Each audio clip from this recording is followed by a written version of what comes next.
Assalamualaikum warahmatullahi wabarakatuh. Perkenalkan, nama saya Muhammad Sandi dan kedua rekan saya. Nama saya Nitfa Eliezer Lumi. Dan nama saya Rupiah. Nah, di sini kita akan sedikit memaparkan tentang perceraian yang berada di hukum perdata. Namun kita hanya memaparkan sedikitnya tentang perceraian itu sendiri. Jadi sedikitnya, catat sedikitnya. Nah, perceraian dilakukan saat memang tidak ada pilihan lain. Nah, dan biasanya orang yang ingin bercerai cenderung mereka tidak tahu bagaimana tahapan-tahapan yang benar ketika bercerai, dan juga bercerai tidak semena-mena dilakukan hanya karena mempunyai yang baru atau karena hanya ingin bercerai aja gitu. Jadi kita akan sedikit memaparkan nih. Nah, yang pertama saya akan membahas soal alasan diperbolehkannya perceraian menurut Peraturan Pemerintah Nomor 9 Tahun 1975 pada pasal 19. Nah, yang huruf A, salah satu pihak berbuat zina atau menjadi pemabuk, pemadat, penjudi, dan lain sebagainya yang sukar disembuhkan. Nah, maksudnya bila misalnya pasangan mempunyai ketergantungan kayak suka mabuk, ya kan, kecanduan judi, terus akhirnya dia susah disembuhkan, setiap malam judi, ya kan, setiap malam mabuk, dan ya pasangan kesal terhadap itu, ya bisa mengajukan perceraian dengan alasan itu ya, dengan alasan di huruf A ini. Nah, untuk huruf B, salah satu pihak meninggalkan pihak lain selama 2 tahun berturut-turut tanpa izin pihak lain dan tanpa alasan yang sah atau karena hal lain di luar kemampuannya. Nah, maksudnya adalah seperti misalnya si suami meninggalkan istri selama 2 tahun tanpa izin, yang artinya kabur dong dari rumah gitu. Kabur dari rumah atau tiba-tiba pergi tanpa izin selama 2 tahun, ya pihak istri bisa mengajukan gugatan cerai.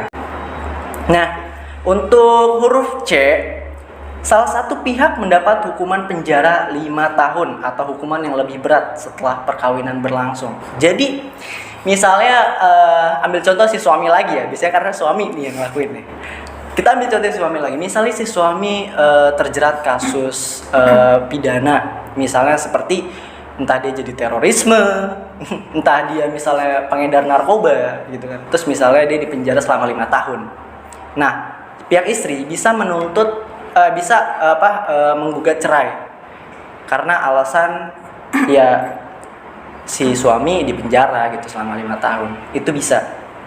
Lalu di huruf D, salah satu pihak melakukan kekejaman atau penganiayaan berat yang membahayakan pihak yang lain, dalam artian KDRT.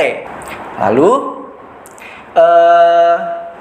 huruf E itu ada salah satu pihak mendapat cacat badan atau penyakit dengan akibat tidak dapat menjalankan kewajiban sebagai suami atau istri.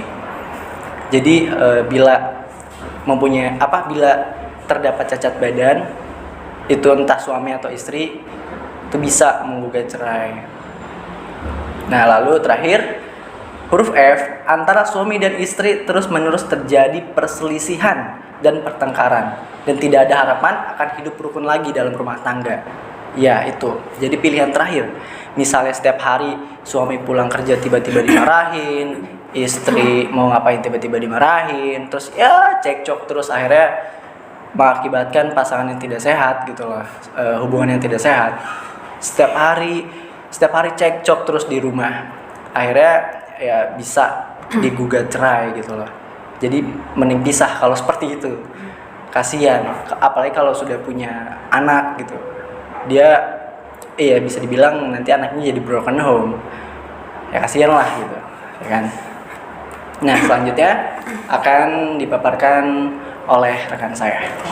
Jadi saya ingin melanjutkan materi sebelumnya yang dibawakan oleh rekan saya.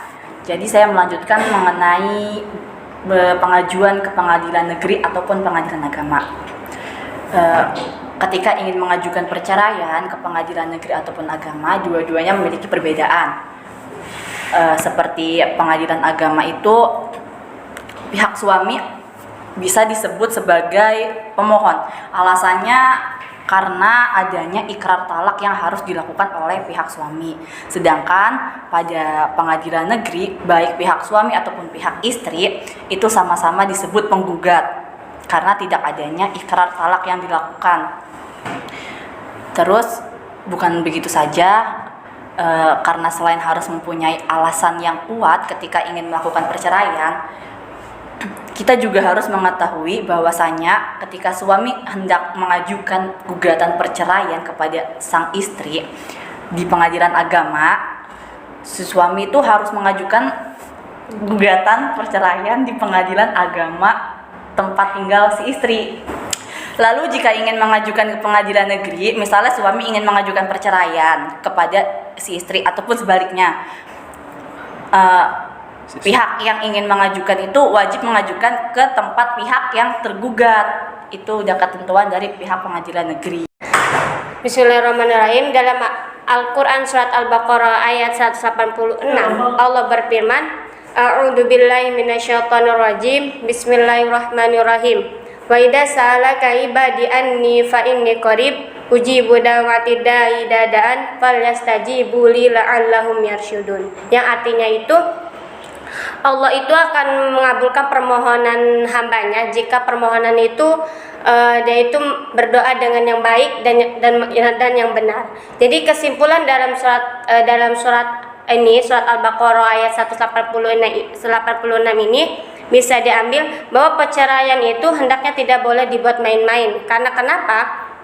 Karena perlu dipikirkan segala kekurangan dan kebaikan. Jangan mengambil keputusan dalam sepihak, karena perceraian itu seperti anak dan keluarga. Cukup dan terima kasih. Jadi mungkin segitu aja pemaparan dari kita.